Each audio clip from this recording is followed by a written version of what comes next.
Oh, you said Collingwood were going to win the premiership, by the way. You got a bit excited last week. A little bit caught up.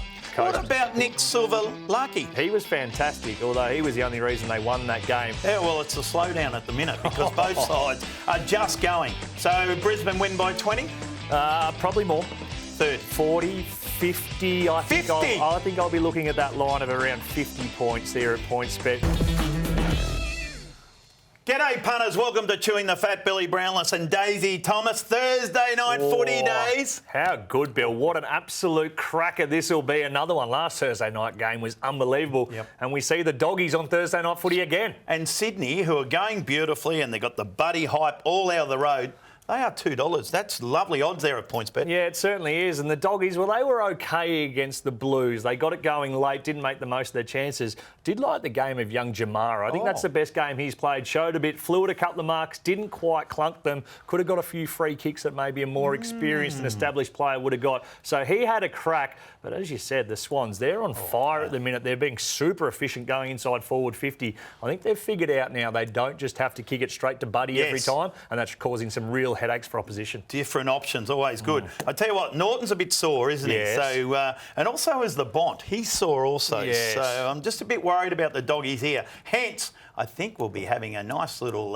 betting responsibly, of course, on the Sydney Swans at $2. I think they represent the real value there, even just the head-to-head mark at $2. So if you like that, responsibly, please. That's right. Friday night footy. This is an interesting game, this one here. Melbourne, who have been good. They were good last week. Tough game against the Suns up there. And Essendon were poor.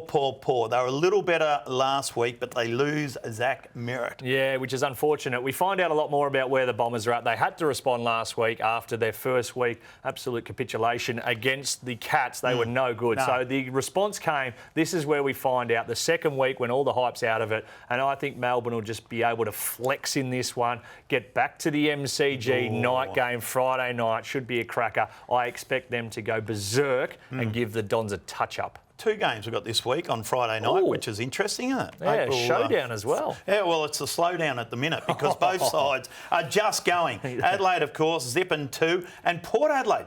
What happened to them last week? They had more disposals. 74 more disposals. More inside 50s. 12 more inside 50s. More clearances. 24 of those. More tackles. 19 more of those. And 4 of the Port players had 39, 38, 36 and 29. I tell you what, Bill, I'm no good at maths, but that does not add up to a 64-point loss. That's a real head-scratcher just on the numbers, but Hawthorn was super efficient. So Port Adelaide, Aliir being out has been huge for them because their defence was no good. They got smacked around the ball once turnover came. They Hawks just straight through them and scored. And Adelaide, they weren't much better. Got touched up by the Pies. A lot of kicking errors in that defensive 50. No good.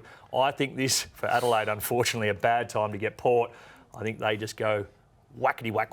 And Ken Hinkley, he's under the pump a bit, isn't he, Kenneth? So they've got to come out. They play for each other, play for the coach and win this game. Collingwood, your old mob, how good are they? against the mighty Cats. Collingwood 2 and zip, playing good footy. We heard they weren't going to go backwards and sideways. They're just going forward. They're playing good footy. They're good to watch. Jordan De Goey is a star. He certainly is. And I love what I'm seeing from the Pies. It's not perfect every time, but it's predictable and they know what they're doing. So it's easy to play to. The Cats, they need to respond. Very good in round 1. Maybe caught up in a little bit of buddy hype last week because they just let goals in that easily. They had their pluses in the inside 50s as well, and then the scores against, not so fortunate for them. So I think Geelong, unfortunately for Pies fans, will just be a bit too good, but I expect the Pies to challenge them. You said Collingwood were going to win the premiership, by the way. You got a bit excited last week. A little bit caught up. MCG, I think the Cats also there. And then let's have a look at this one. Brisbane and North Melbourne at the Gabba. So Brisbane win by 20? Probably more. 30. 40, 50. I think I'll be looking at that line of around 50 points there at PointsBet. Name your own line if you like it. You can go on the app and do so. I think, look, North Melbourne, obviously 850 if you like them. That's value head-to-head. I can't see them winning. They were just good enough against West Coast. What about Nick Silver-Lucky? He was fantastic, although he was the only reason they won that game. West Coast had 14 changes. AFL record, and they only just win 15 points. Brisbane, I think, on their home deck will give them a touch up. Don't tell the North Melbourne coach. He bristled when that was brought up. Very angry he was about that. Brisbane, though, setting up their season beautifully. Started zipping 3 last year, 2 and zip this year. McCluggage, but also Lockie Neal is on fire. Your boy, he's on fire. And Joey Danaher too. Good to see him up and about, getting up the ground nice and high. Have you updated? I have. I've downloaded, updated the point spread up. Only took a minute. How good's that? I know. It's very quick. Don't worry about that, Daisy. Hey, thank you, Daisy. Thank you, Billy.